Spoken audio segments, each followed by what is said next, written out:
다사다난한 9월의 첫 주입니다. 비록 장비가 나오지 않지만 그럼에도 불구하고 함께 또 말씀을 나누면서 우리가 좀 보려고 합니다. 오늘부터요 11월 초까지 약 2달입니다. 2달간 우리가 사무엘서를 좀 같이 나눌 겁니다. 사무엘상, 사무엘하 이 두 권의 책을 같이 보려고 하는데요, 그 중에서도 오늘부터 우리가 나누게 될 사무엘상 같은 경우에는 성경 66권 중에서 굉장히 흥미로운 책 중에 하나라고 할 수가 있습니다. 작년에 청년들하고 리딩 지저스를 쭉 1년간 함께 진행을 한 적이 있습니다. 물론 올해도 하고 있긴 합니다만은 작년에 리딩 지저스를 진행을 할 때 한 청년이 이렇게 얘기했습니다. 66권 중에 가장 재밌었던 책이 사무엘상이었다 라고 얘기를 해준 적이 있습니다. 그만큼 이 책이 굉장히 흥미롭습니다. 그래서 여러분들이 뭔가 좀 스토리가 재밌는 좀 성경을 읽고 싶다 하시면 지체 없이 사무엘상을 펴서 읽으셔도 좋다라고 말씀을 좀 드릴 수 있을 것 같아요. 이 책이 재밌는 이유는 우리에게 익숙한 성경의 인물들이 많이 나옵니다. 사무엘, 사울, 다윗, 뭔가 신앙생활하면서 한 번쯤은 들어본 사람들의 이름이죠. 이 사람들의 이야기가 사무엘상에서 나오기 때문에 우리에게 좀 익숙하다라고 할 수가 있습니다. 그러면 도대체 이러한 사람들을 통해서 하나님이 무엇을 말씀하시고자 하는가라고 하는 걸 우리가 생각을 해볼 수가 있죠.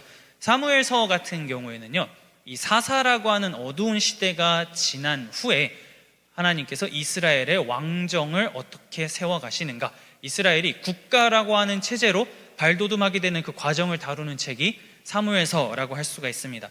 그러면 단순히 국가의 어떤 건국을 다루는 책이냐 라고 하기에는 그 안에 들어가 있는 내용이 참 너무 많아요. 이것은 왕정을 세우는 이야기이기도 하지만 동시에 누가 하나님의 마음에 합한 사람인가, 하나님을 마음의 중심에 두고 살아가는 자의 삶의 모습은 어떠해야 하는가, 이것을 다루는 책이 사무엘서입니다. 그래서 수많은 등장인물들이 나오고 등장인물들의 행동을 비교 대조하면서 하나님 마음에 합한 자의 삶이 무엇인지를 성경을 읽는 독자에게 생각하게끔 만드는 책이 사무엘서라고 할 수가 있습니다. 첫 시간이니까요. 그리고 분명히 우리는 지금 오늘 사무엘상 3장을 읽었거든요. 첫 시간인데 3장부터라니 할 수가 있기 때문에 앞부분 1, 2장의 내용이 좀 어떻게 진행이 되는지 좀 같이 나누고 오늘 본문으로 좀 들어가려고 합니다. 이 책은 자녀가 없는 한 가정의 이야기로 시작을 합니다. 엘가나라고 하는 남자가요, 아내가 둘이 있었습니다. 한 사람은 브닌나, 한 사람은 한나라고 하는 이 두 명의 아내를 두고 살아갔습니다. 그런데 이 브닌나에게는 자식이 있었고 한나에게는 자식이 없었습니다. 그런데 남편의 사랑은 한나에게 더 쏟아지고 있었어요. 고대 사회에서 자녀를 생산할 수 있는 능력의 여인이다라고 하면 그거는 굉장한 능력인데, 지금 남편이라고 하는 사람은 자녀 생산을 못하는 사람에게 훨씬 더 많은 애정을 쏟고 있었습니다. 그러면 어떻게 되겠습니까? 브닌나 입장에서 아니 자식을 이렇게나 낳아주고 있는데 나에게 애정을 주지 않아? 하니까 한나를 볼 때마다 얼마나 안 이롭게 보이겠습니까? 그래서 굉장히 많이 한나를 공격을 합니다. 그리고 한나 입장에서도 가뜩이나 자녀를 생산하지 못해가지고 막 화가 나고 브닌나에게 뒤처지는 것도 짜증나는데 남편은 자꾸 이 상황을 어떻게 막 중재하는 게 아니고 여보에겐 내가 있잖아, 자꾸 이런 말만 하니까요 막 한나도 열이 받는 겁니다. 그래서 이 가정이 편할 날이 없었다라는 식으로 사무엘서가 내용이 진행이 됩니다. 그래가지고 이 한나라고 하는 여성이요 도저히 안 되겠다 보니까 기도하러 나아갑니다. 하나님 앞에 나아가서 기도를 하는데 뭐라고 기도하냐면요, 저 진짜 아들 필요합니다. 아들 좀 주세요. 아들 주시면 나실인으로 죽게 바치겠습니다 라고 서원을 합니다. 나실인 기억하십니까? 삼손 우리가 스토리 할 때 나실인에 대해서 좀 나눴었죠. 그리고 그렇게 기도한 대로 정말로 갑자기 한나가 임신을 합니다. 그리고 낳았더니 아들이에요. 그래서 이 아들의 이름을 사무엘이라고 짓습니다. 앞에 본문이 나오지 않기 때문에 제가 좀 계속 설명을 드릴게요. 사무엘상 1장 20절에 이렇게 설명합니다. 한나가 임신하고 때가 이름에 아들을 낳아 사무엘이라 이름하였으니 이는 내가 여호와께 그를 구하였다 함이더라. 그리고 한나는 약속한 대로, 하나님께 서원한 대로 사무엘이 젖을 떼자마자 이 아이를 하나님께 바칩니다. 죽였다가 아니고요, 제 성막 안에서 봉사할 수 있는 아이로 하나님께 드립니다. 자, 그런데 하나님께 아무리 약속했다라고 하더라도 이 아이를, 사무엘을 갖기까지 여정 쉽지 않았거든요. 그리고 나서 아이를 가졌습니다. 그러면 얼마든지 입을 씻을 수 있잖아요. 주님, 생각해 봤더니 사무엘이 나에게 너무 소중합니다. 일단 제가 키울 테니까요, 좀 나중에 대화합시다. 이럴 수도 있겠지만 후회 없이, 미련 없이 하나님 전에서 아들이 하나님을 섬길 수 있게끔 그 아이를 당시의 대제사장인 엘리에게 보냅니다. 그러자 하나님께서는 그녀에게 또 다른 은혜를 허락하세요. 사무엘상 2장 21절입니다. 여호와께서 한나를 돌보시사 그로 하여금 임신하여 세 아들과 두 딸을 낳게 하셨고 아이 사무엘은 여호와 앞에서 자라니라. 미련 없이 약속한 것을 지켰더니 하나님께서 아들 셋과 딸 둘을 주셨다라고 하고, 이 사무엘이라고 하는 아이는 하나님께서 지금 키우고 있다라고 본문이 얘기를 합니다. 그러면 그 당시 시대의 상황이 어땠는지를 우리가 좀 함께 보려고 해요. 자, 서두에도 좀 언급했지만 이 시기에 백성들의 영적인 삶을 총괄하던 사람의 이름은 엘리라고 하는 사람입니다. 이 사람이 대제사장으로 당시의 백성들을 다스리고 있었어요. 영적인 삶의 지도자였다라고 하는 거죠. 그가 젊은 시절에 어떻게 살았는지는 성경이 침묵하고 있기 때문에 알 수가 없습니다. 애초에 사무엘서에 딱 등장할 때부터 나이가 너무 많은 할아버지였다라는 식으로 본문이 얘기를 합니다. 그리고 성경은 이 엘리가 통치하던, 엘리가 백성들을 이끌던 시대를 굉장히 어둡게 그려내요. 사무엘상 2장 12절입니다. 엘리의 아들들은 행실이 나빠 여호와를 알지 못하더라. 엘리에겐 아들 둘이 있었습니다. 홈니와 비느하스라고 하는 이 아들 둘이 있었는데 성경이 말합니다. 행실이 나빴다라고 말을 하죠. 자, 여러분, 행실이 나쁘다라고 하면은 여러분들은 어떤 모습이 떠오릅니까? 여러분들이 생각할 때 행동이 나쁘다의 범위는 어디까지입니까? 어떤 사람을 딱 봤을 때 저 사람은 참 행동이 나빠 할 때 그 기준, 규정, 여러분은 어디까지 두고 보십니까?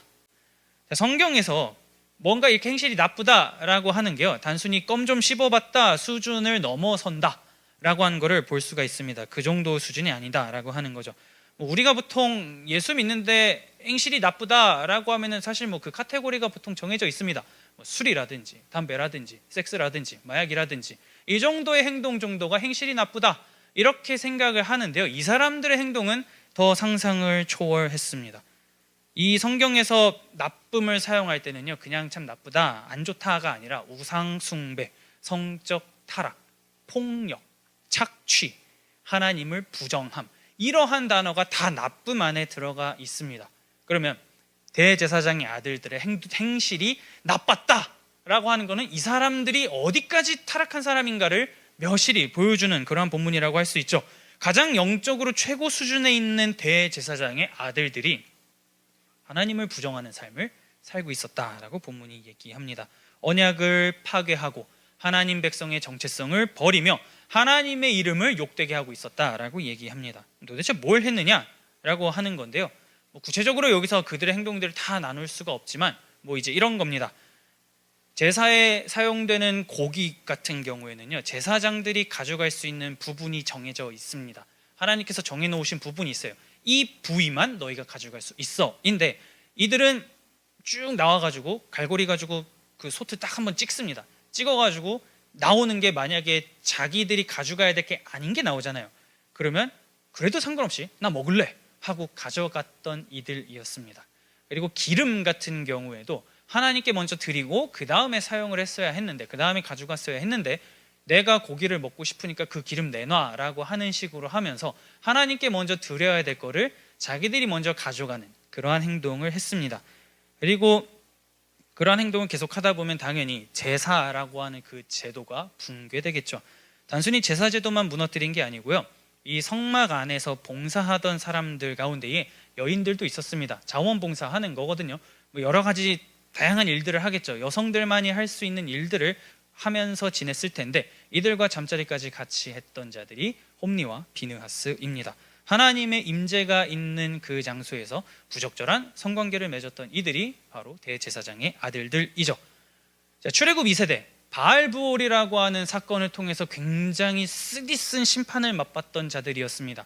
그때 하나님께서 백성들을 심판했던 이유 중에 하나는 가나안의 신전 이 매춘 제도를 하나님의 전환으로 끌고 온 것에 대한 분노, 그거 징계, 이거를 우리가 살펴봤죠. 그런데 대제사장의 아들들이 과거의 그 실패와 위험성을 그대로 다시 하나님의 백성 공동체 안으로 끌고 들어오기 시작을 하는 겁니다.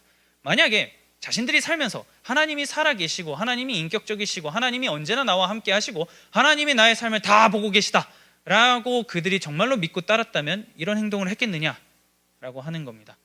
뼛속까지 하나님을 부정하는 삶을 살았던 자들이 엘리의 아들들입니다. 경외가 사라졌죠.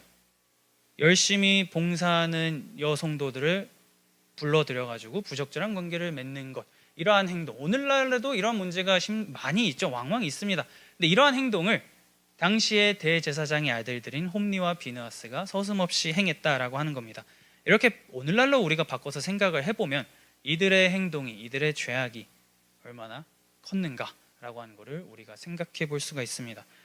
여러분, 이 정도 스캔을 일으키면 뭐 어떻게 되겠습니까? 당연히 백성들이 수근수근하죠. 그래서 엘리의 귀에 들어가요. 엘리가 아들들을 불러옵니다. 너네 일로 좀 와봐. 이래가지고 뭐라고 얘기하냐면 하지 않았으면 좋겠어. 딱 이 정도로 끝납니다. 어떠한 죄를 저질렀다, 그것도 대제사장의 아들들이 이런 행동을 했다 하면 당연히 징계하고 제사장의 직분은 뭐 빼앗든지 뭐 매질을 하든지 사실 돌로 죽여야 됩니다. 그런데 뭐 차마 죽일 수가 없다라고 하면 뭐 어떤 조치가 있어야 하는데 아무것도 하지 않습니다. 아들들아 그냥 그러지 마, 이렇게 하고 넘어갑니다. 자, 여러분, 공동체 안에서 죄가 발생하고 어떤 잘못을 저지르고 문제가 생겼다라고 하면은 그거는 반드시 척결을 해야 됩니다. 그거를 치우지 않으면 공동체 안에서 세워가고자 하는 정결, 뭐 이러한 것들은 결국에는 다 붕괴되고 무너집니다. 부정, 잘못에 대한 대가를 치르지 않으면 공동체 전체가 가지고 있는 거룩이라고 하는 탑은 아주 순식간에 무너질 겁니다. 그런데 엘리는 그렇게 하지 못했습니다. 왜냐? 이 두 사람은 나의 아들들이니까, 나의 뒤를 이어서 대제사장으로서 섬겨야 될 사람들이니까, 그리고 문제를 크게 일으키고 싶지 않으니까 말로만 조용히 타일입니다. 아들들아, 소문이 좋지 않아. 그러니까 그 행동 좀 안 했으면 좋겠어 하는 겁니다. 사무엘상 2장 29절에 이렇게 얘기합니다. 너희는 어찌하여 내가 내 처소에서 명령한 내 제물과 예물을 밟으며 내 아들들을 나보다 더 중히 여겨 내 백성 이스라엘이 드리는 가장 좋은 곳으로 너희들을 살찌게 하느냐. 하나님까지 이제 나서시는 겁니다. 하나님께서 찾아오셔가지고 사람을 보내서 이런 말씀까지 하는 겁니다. 왜 너는 너의 아들을 나보다 더 중하게 여겨서 모든 제도와 모든 시스템을 다 붕괴시키고 있느냐라고 얘기하는 거죠. 그래서인지는 모르겠습니다만 엘리가 이렇게 하나님의 책망까지 들었음에도 불구하고 별다른 액션을 취하지 않아요. 그래서 성경이 이렇게 얘기합니다. 그가 매우 늙었다, 그의 눈이 매우 어두웠다 라고 하는 식으로 엘리의 영적인 상태가 어디까지 추락했는가 라고 하는 거를 본문이 강하게 보여줍니다. 그런데 그럼에도 불구하고 엘리가 끝까지 아무런 움직임을 일으키지 않아요. 그래서 하나님이 이렇게 말씀합니다. 사무엘상 2장 17절과 34절입니다. 이 소년들의 죄가 여호와 앞에 심히 크면 그들이 여호와의 제사를 멸시함이었더라. 내 두 아들 홈리와 비느하스가 한날에 죽으리니 그 둘이 당할 그 일이 내게 표징이 되리라. 하나님께서 말씀하십니다. 너의 두 아들, 네가 행동하지 못했으니 내가 그 두 사람을 죽이겠다. 잘못에 대한 대가를 응당 치르게 하겠노라 라고 하나님이 말씀을 합니다. 이런 대제사장과 이 제사장의 아들들이 봉사하고 있는 성막 안에 누가 있습니까? 지금 사무엘이 있습니다. 그러면 이 사무엘이 도대체 뭘 보고 성장하겠느냐라고 하는 겁니다. 매일마다 보는 게 홈리와 비느하스의 일탈에 엘리는 아무런 제재도 가하지 않고 아들들아 그냥 그러지 마 이러고만 있고 막 그냥 성막이 계속 시끄럽고 백성들은 수군수군대는 그러한 상황 속에 사무엘이 지금 들어가서 열심히 살아가고 있습니다. 그러면 우리는 보통 이렇게 생각할 수가 있어요. 아, 사무엘도 동화될 가능성이 매우 높다라고 할 수 있습니다. 사실 그렇죠. 사람이라고 하는 존재가 아무리 나는 그렇게 살지 않을 거야 라고 해도 그 상황과 그 조건에 똑같이 세팅해서 갖다 주면 우리는 다 흔들립니다. 누구도 자만할 수 없는 게 인간의 연약함이죠. 그런데 그 어두운 상황에서도 사무엘은 굉장히 아주 건강하게 자라납니다. 사무엘상 2장 26절과 3장 3절에 이렇게 얘기해요. 아이 사무엘이 점점 자라매 여호와와 사람들에게 은총을 더욱 받더라. 하나님의 등불은 아직 꺼지지 아니하였으며 사무엘은 하나님의 궤 있는 여호와의 전안에 누웠더니, 하나님의 은혜가 엉망진창인 이 성막 안에서의 생활 가운데에서도 사무엘을 붙들고 지키고 있었다라고 하는 것을 우리가 본문을 통해서 볼 수가 있습니다. 엘리와 그의 아들들이 교만, 타락, 방종 이러한 삶을 계속 버리고 있었지만 사무엘은 그럼에도 불구하고 흔들리지 않고 하나님을 바라볼 수 있었던 기적이 뭐냐면 하나님이 지금 사무엘과 함께하고 계시기 때문이다 라고 얘기를 하고 있죠. 그래서 이러한 사무엘, 하나님과 사무엘이 함께함으로써 이 사무엘이 건강하게 자라난다 와 반대로 엘리는 이렇게 표현합니다. 사무엘상 3장 2절입니다. 엘리의 눈이 점점 어두워가서 잘 보지 못하는 그때에 그가 자기 처소에 누웠고, 굉장히 엘리라고 하는 사람을 부정적으로 묘사해요. 어둡다 라고 얘기를 하죠. 그의 어두움은 이스라엘 공동체의 어두움입니다. 그렇죠.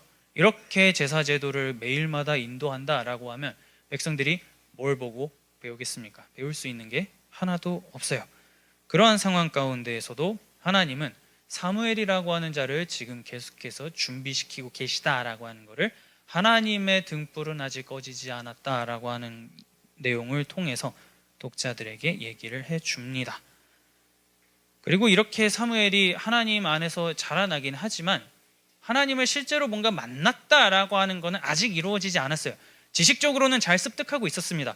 하나님이 그래도 이런 분이신 것 같아, 이런 분일 거야, 뭐 이런 걸 뭔가를 계속 어쨌든 간에 성막에서 봉사를 하다 보니까 여러 가지를 지식적으로 습득은 하지만 아직 인격적으로는 하나님을 만나지 못하던 때에 하나님이 나타나서 말씀을 합니다. 그래서 그 시절의 이전, 하나님이 나타나시기 이전을 성경이 이렇게 규정을 합니다. 사무엘상 3장 7절에 이렇게 얘기를 해요. 사무엘이 아직 여호와를 알지 못하고 여호와의 말씀도 아직 그에게 나타나지 아니한 때라. 자, 안다. 방금 여호와를 알지 못했다라고 본문이 얘기를 하는데요. 성경에서 안다라고 하는 것은 지식적인 알을 넘어서는 걸 의미합니다. 내가 단순히 지식으로만 안다를 여기서 사용할 수가 없고 관계적인 암까지 가야 하는 것이 성경에서 말하는 안다라고 하는 겁니다. 그러면 여호와를 아직은 알지 못했다라고 하는 것은 제사장의 삶을 계속 보면서 뭔가 몸으로 습득하는 것은 있었지만 관계적으로 하나님을 명확하게 알던 때는 아니었다라고 하는 거죠. 말 그대로 지식으로는 알고 있었으나 관계적인 암까지는 가지 못했던 상태가 사무엘의 상태였습니다. 그런데 끝내 이 사무엘은 하나님을 인격적으로 만나게 됩니다. 하나님이 3번이나 사무엘을 막 부르고요. 그 가운데에서 엘리의 도움을 통해서 이게 하나님이 말씀하시는 거구나 라고 깨닫고 그토록 들어왔던 하나님을 독대하게 됩니다. 그래서 여러분 운명적인 만남이 이어지는 거예요. 하나님이 계속 이 사무엘을 잘 키우셨어요. 이렇게 혼탁한 그 성막 안에서 하나님이 이 사무엘을 어떻게 해서든지 하나님만 바라보게 막 키웠습니다. 그러고선 영광스러운 첫 번째 만남이 딱 이루어졌어요. 뭘 말하고 싶을까요? 내가 너를 여기까지 키웠다, 뭐 이런 말을 해도 되죠. 너가 여태까지 바르게 자랄 수 있는 것은 나의 은혜 때문이었어, 이러해도 되겠지만 그 어린 사무엘에게 하나님은 심판의 메시지를 마구 쏟아냅니다. 엘리 집안을 내가 가만두지 않을 거야 라고 하는 것을 어린 아이에게 완전히 잔뜩 말하고 계세요. 사무엘상 3장 12절에서 14절에 이렇게 얘기합니다. 내가 엘리의 집에 대하여 말한 것을 처음부터 끝까지 그날에 그에게 다 이루리라. 내가 그의 집을 영원토록 심판하겠다고 그에게 말한 것은 그가 하는 죄악 때문이니 이는 그가 자기의 아들들이 저주를 자청하되 금하지 아니하였음이니라. 그러므로 내가 엘리의 집에 대하여 맹세하기를 엘리 집의 죄악은 제물로나 예물로나 영원히 속죄함을 받지 못하리라 하였노라 하셨더라. 근데 이 말씀은 아까 전에 우리가 나눈 것처럼 이미 한 번 하나님이 다른 사람을 통해서 엘리에게 경고했던 말씀이었어요. 그런데 도무지 듣지를 않으니까요, 이번엔 다시 사무엘을 통해서 얘기합니다. 이 사무엘이 하나님을 만나는 과정 가운데 엘리의 개입이 있었습니다. 엘리가 얘기해줘요. 이거 하나님이 부르시는 것 같아. 그러니까 또 음성이 들려오면 주의 종이 듣겠습니다라고 한번 얘기해봐. 그러면 하나님이 말씀하실 것 같아 라고 했거든요. 그래서 지금 하나님하고 만났는데 하나님이 말씀하시는 것은 엘리 집안의 심판인 겁니다. 그리고 굉장히 더 노골적으로 말씀하시는 게 무엇이냐면 너가 이렇게까지 심판받는 이유는 바로 네가 아는 죄악 때문이다 라고 하나님이 분명하게 말씀을 합니다. 모르는 게 아니다 라고 하는 거죠. 알면서도 자기 아들들의 죄를 방관하고 방치한 그 죄값을 치른다 라고 하나님이 말씀을 하는 겁니다. 알면서도 무시하고 고치고자 노력하지 않은 그 죄로 인해서 심판받을 거라고 사무엘에게 말씀하시는 거죠. 그러면 엘리가 어떻게 반응해야겠습니까? 그래도 대제사장입니다. 그리고 지금 이 말씀이 자기가 사무엘에게 얘기한 거거든요. 이거 하나님이 부르시는 것 같아. 그래서 하나님과 만났고 이걸 사무엘이 지금 엘리에게 전달하는 과정입니다. 그러면 진짜로 하나님이 뭔가 나에게 큰 벌을 내리시려고 하는구나 하면 당연히 옷을 찢고 막 죄를 머리에 뒤집어 쓰고 회개해야 하는데 엘리는 그렇게 하지 않습니다. 이렇게 답해요. 18절에 사무엘이 그것을 그에게 자세히 말하고 조금도 숨기지 아니하니 그가 이르되 이는 여호와이시니 선하신 대로 하실 것이니라 하니라. 이미 엘리의 눈이 어두웠다라고 말씀을 드렸잖아요. 나는 아무것도 고치지 않겠노라 라면서 체념 섞인 발언을 합니다. 어떤 회개의 모습을 보이지 않아요. 이걸 통해서 당대의 대제사장이라고 하는 자가 어디까지 타락하고 나태했는가 라고 하는 것을 볼 수가 있는 겁니다. 영적 무기력이라고 하는 게 어디까지 사람을 끌고 내려가가지고 어떤 행동을 하게 만드는가를 오늘 본문이 분명하게 보여주는 거죠. 여러분이 알면서도 나태하게 방관하고 있는 죄가 있다라고 한다면 여러분의 삶에 있는 그것은 무엇입니까? 하나님은 분명하게 말씀합니다. 네가 아는 그 죄악으로 인해서 나는 너를 다스릴 것이다 라고 말을 합니다. 그러면 나는 나의 자신에게 관대한가 아니면은 그 죄악이 뭔지 알기에 바꾸려고 애를 쓰는가 아니면 어차피 한번 사는 인생 그냥 내 마음대로 살다가 이런 생각을 하십니까? 성경은 분명하게 얘기합니다. 네가 아는 그 죄악 이거는 우리가 부정할 수 없다라고 얘기하는 것이죠. 엘리 집안의 몰락과 어두움이 말하고자 하는 바를 뭐 하나둘씩 다 꺼내면 할 얘기가 정말 많겠지만 이거 하나만은 분명합니다. 출신, 신앙 배경 이런 게 그 사람의 순종을 보장하지 않는다라고 하는 겁니다. 대제사장의 아들들이면 얼마나 본 게 많았겠어요. 신앙생활 뭐 원탑이었을 겁니다. 물론 타락했지만 누가 봐도 사람들에게 존경을 받는 위치였겠죠.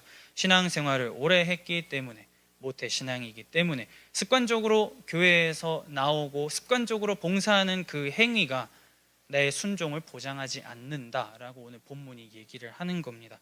겉으로는 열심히 기계적으로 행동한다 하더라도 그 마음의 중심에 하나님이 없으면 우리는 다 누구나 엘리와 그의 아들들의 길에 놓여 있다라고 오늘 성경이 얘기를 하는 겁니다. 하나님을 멸시하는 마음, 말씀을 지키고자 애를 쓰지 않으려는 그 열망 없는 마음, 하나님을 인격적으로 알아가고자 하는 열망이 없다면 우리의 행위는 다 홈리와 비느하스 그리고 엘리 이 세 사람의 삶에서 벗어날 수 없다라고 얘기합니다. 엘리 집안을 끊어버리고 일개 어린아이인 사무엘을 세워가지고 하나님께서는 하나님 마음에 합한 자의 삶이 무엇인지 하나님을 마음의 중심에 두고 살아가는 자의 삶의 모습이 무엇인지 앞으로 보이겠노라 라고 얘기를 하십니다. 그래서 사무엘은 이때 만난 하나님과의 인격적인 만남을 가지고 계속해서 동행하고자 하는 삶을 충실히 살아갑니다. 그래서 성경이 이렇게 증거합니다. 19절에서 21절입니다.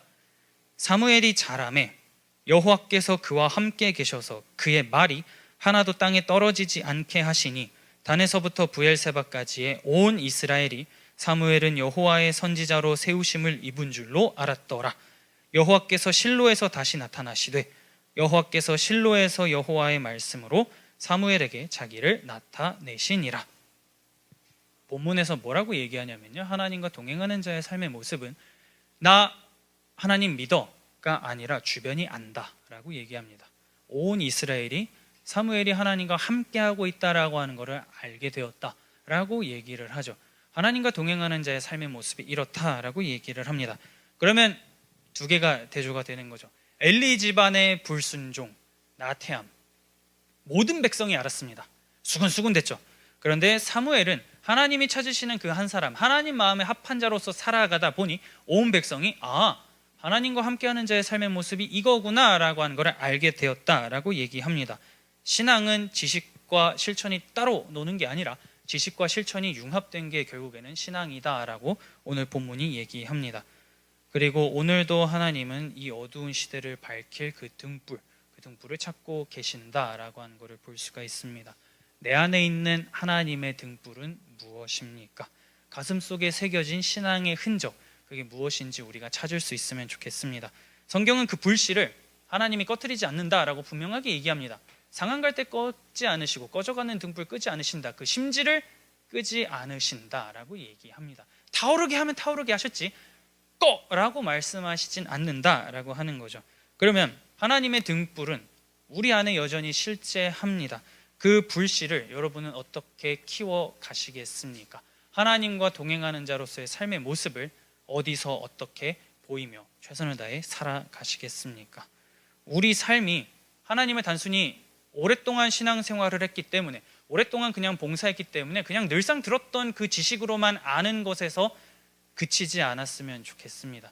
지식으로만 그냥 알고 대충 이런 분이니까 내가 이 정도 아니까 이 패턴대로 움직이면 대략 벌을 받지 않고 그냥 잘 살다가 죽을 수 있을 것 같아가 아니라 그분이 이런 분이시니까 관계를 맺으며 살아가기 위해서는 내가 어떻게 해야 할까, 이거를 고민하면서 우리의 삶의 모습이 저 사람은 참 하나님을 잘 알아, 지식적으로 알아 에서 끝나는 게 아니라 참 하나님과 동행하는 사람이야, 그렇게 살아가는 게 보여 라는 거를 우리가 보여줄 수 있으면 좋겠습니다. 그래서 내가 신앙인이다, 내가 하나님을 믿는 자다라고 하는 삶의 모습이 내가 입으로만 저 예수 믿습니다 라고 말하는 것을 넘어서서 삶의 모습으로 보여줄 수 있는 저와 여러분들이 될 수 있기를 마음 다해 축복합니다.